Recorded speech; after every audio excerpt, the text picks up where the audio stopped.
Puxa vida, eu fui ameaçada de novo. Mais de 10 ameaças de morte. Não é possível. Que droga. Não quero morrer. Eu não tenho medo de morrer. Será que eu devia ter medo? Será que eu sou doida? Por que eu não tenho medo de morrer? Por que eu enfrento tanta gente poderosa? Acho que no fundo eu tenho medo, sim. Mas se eu tenho medo, por que eu não paro? Será que vale a pena fazer tudo isso? Será que se eu parar, as ameaças param? Será que a perseguição para? Mas eu não quero parar. Eu quero deixar uma marca. Eu quero ser útil. Eu quero que as pessoas se lembrem de mim, da minha história. Uma vez, quando eu era criança, me falaram que eu não ia ser nada na vida. Ali, com menos de 10 anos, eu disse para mim mesma que eu jamais ia desistir. Quer saber? Eu não vou desistir.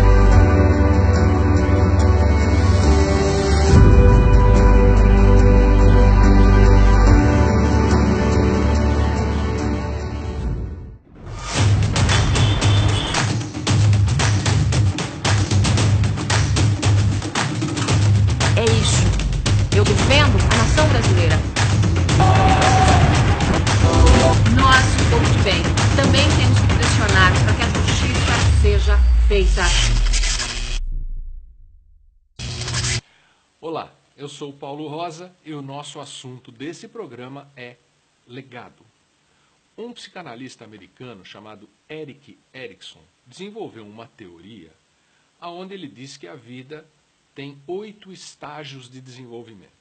Você passa estágio a estágio e se desenvolve. Ou você enrosca naquele estágio e fica parado na vida. Mas para nós, nesse programa de hoje, eu quero falar do último estágio do Erik Erikson, de desenvolvimento da vida, que é o estágio da integridade ou do desespero.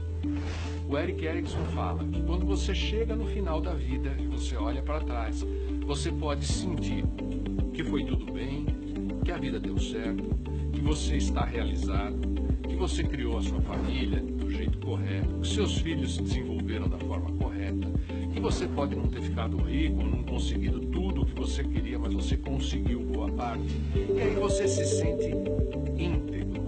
Essa é a palavra que o Erikson usa, integridade. Ou você olha para trás e pensa, minha vida foi um desastre, os meus filhos não deram certo, o meu trabalho não deu certo, o meu emprego não deu certo e eu me sinto desesperado. Então Erikson aborda o final da vida com essas duas palavras, integridade ou desespero. Então, esse nosso programa é para conversar um pouquinho sobre isso, sobre o final da vida, sobre o legado. O que a gente deixa?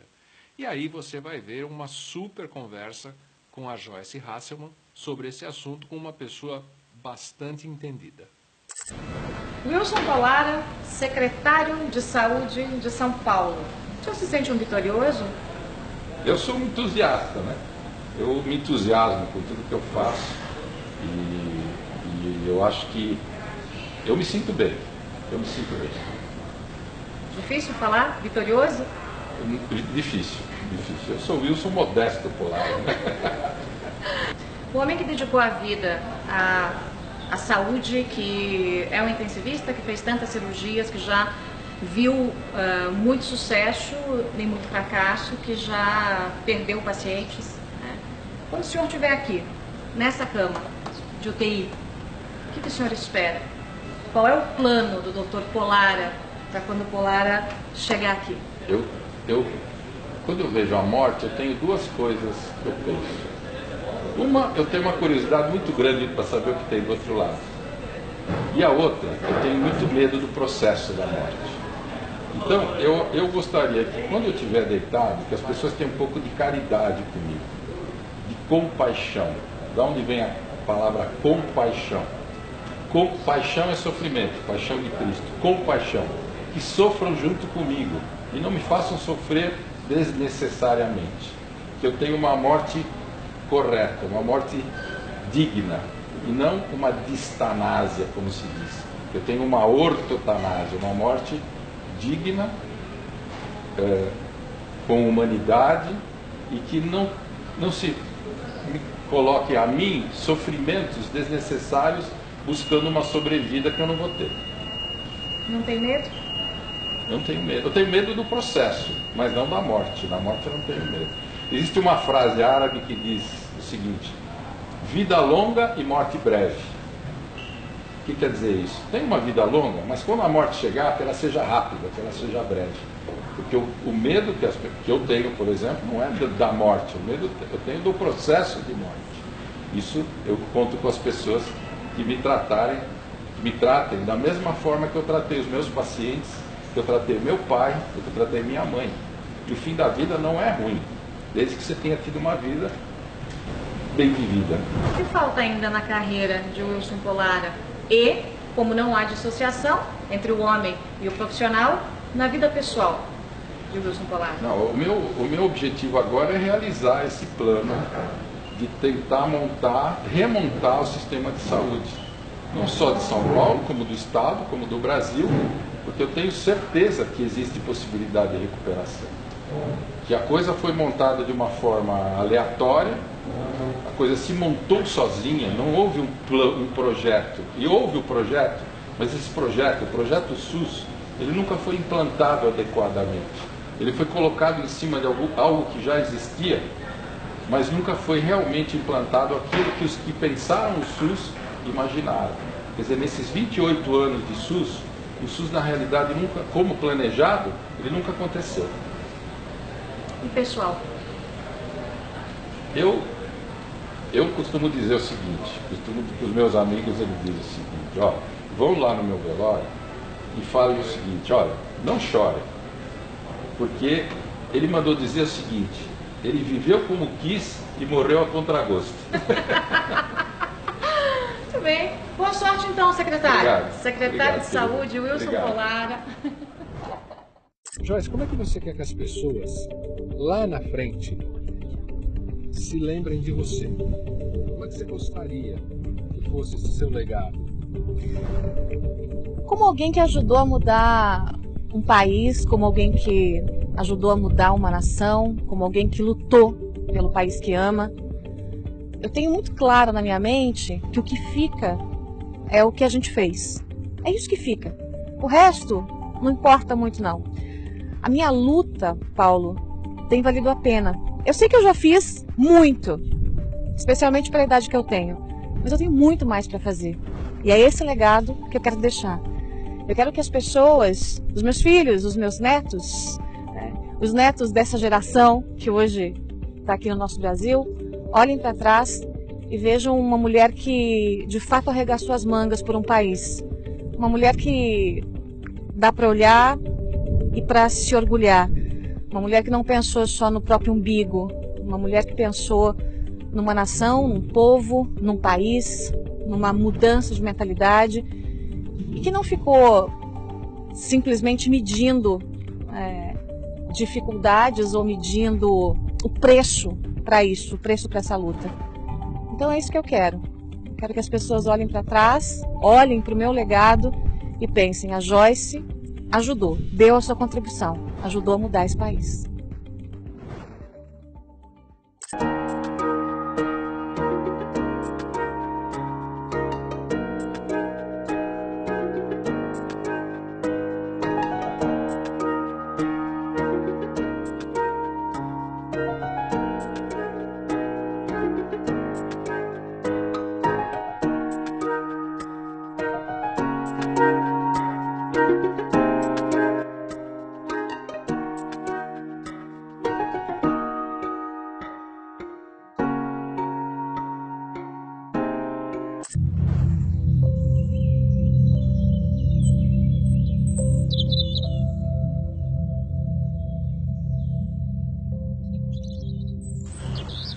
Joyce, naquele evento lá em São Paulo, onde você lançou a série que você prometeu para o dia 27, pintou um assunto que deixou todo mundo um pouco perplexo, inclusive o prefeito. Falou: nossa, eu não sabia disso. Quando eu te perguntei se você, na sua infância, tal, da sua vida, você falou que tinha sido muito pobre, e eu te perguntei pobre quanto. Lembra disso? Eu lembro. Você lembra da tua resposta? Lembro. Qual foi? Pobre de passar fome.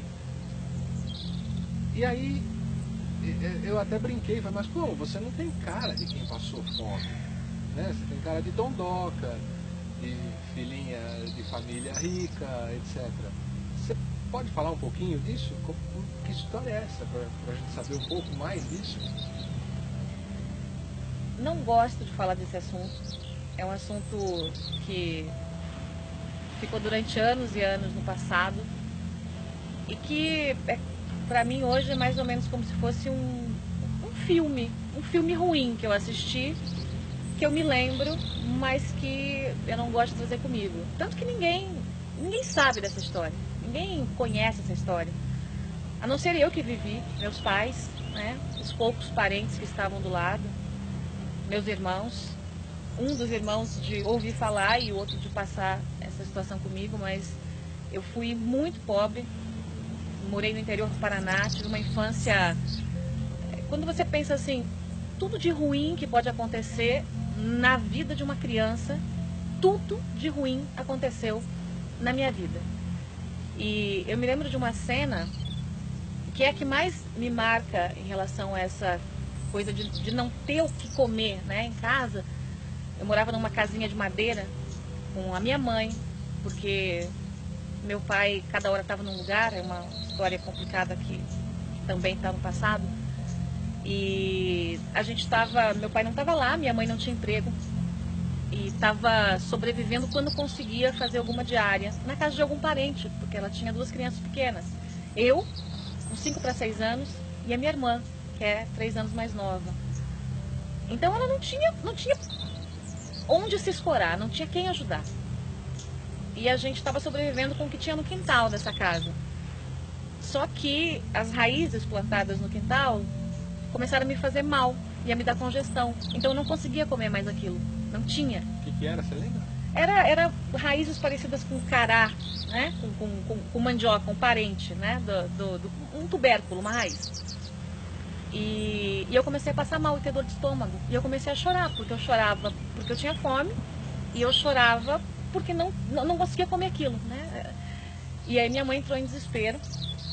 Eu me lembro da minha mãe extremamente desesperada mesmo, chorando, sem saber o que fazer.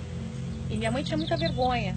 Claro, ela tinha vergonha de pedir ajuda para qualquer pessoa. Ela tinha vergonha de pedir ajuda para os meus avós, que também eram pobres, mas ela sabia que meu avô ia dizer, olha, você casou errado, você escolheu, você...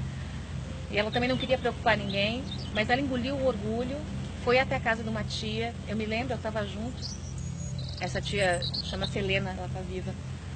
E essa minha tia, que é cunhada da minha mãe, emprestou, fez um cheque, emprestou para ela um dinheiro para ela ir ao supermercado. E eu me lembro depois disso que a gente foi num supermercado local do interior e minha mãe disse assim, vocês podem pegar tudo. Hoje vocês podem pegar tudo. E você lembra o que você pegou? tudo que eu não comia. Bolacha, iogurte, chocolate. Não era muita coisa, não era nada muito luxuoso, mas pra mim era, ainda mais depois daquele período, eu era criança. Minha mãe sempre se preocupou com isso. Na Páscoa daquele ano, a minha mãe vendeu a única coisa que ela tinha, que era a aliança do casamento dela, pra comprar os ovos de chocolate, eu me lembro. Comprou coisinha pouca, assim, porque era uma aliancinha muito fininha. O que exatamente você lembra? Porque 5 para 6 anos tem que ter uma emoção muito forte para lembrar, né? Eu não me lembro de muita coisa, assim, porque eu quis esquecer muita coisa. E eu consegui. Tem muita coisa que ficou no passado e que eu realmente preciso fazer uma força gigantesca para lembrar. Mas eu me lembro da história da Páscoa, porque minha mãe tinha essa aliança, era uma aliança fininha. Eu nem sei se era de ouro ou não era de ouro, não sei, eu era criança, eu lembro que ela tinha aliança. E eu me lembro dela contando para uma prima que ela ia vender a aliança para comprar os ovinhos de Páscoa para mim e para minha irmã. Meu irmão não tinha nascido ainda. E ela vendeu. E na Páscoa, fez toda aquela coisa de esconder os ovinhos e tal, né, coisa de criança. E eu achei um pacotinho, era um pacotinho marronzinho, pequeno, assim, daqueles pacotinhos de pão, né, de papel reciclável, que tinha alguns ovinhos, assim, pequenininhos. Deve ter sido aquela coisa de ter comprado no barzinho da esquina, assim. Mas eu encontrei com uma alegria aqueles ovinhos de Páscoa. Então, assim, nessa, não sei se posso dizer tragédia, tinha esses pontos de felicidade. Então eu me lembro com muito carinho. Depois disso, minha mãe recontou essa história muitas vezes, porque eu vi minha mãe sofrer, assim como eu vi poucas pessoas sofrendo na vida. Então eu vi ela chorar como eu vi poucas pessoas chorarem na vida. Então ela pôde recontar essa história algumas vezes, e eu pude reviver essa história algumas vezes.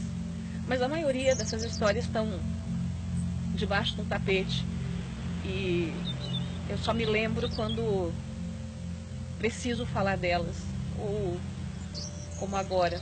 Eu nem gosto de falar disso, meu Deus do céu. Eu nem gosto de falar disso. Bom, nós queremos conhecer mais a Joyce e hoje conseguimos um pouquinho. No próximo capítulo tem mais, né? E tem mais coisa importante da sua vida, não tem? Se eu sobreviver, tem. Tem, gente, tem. Legal.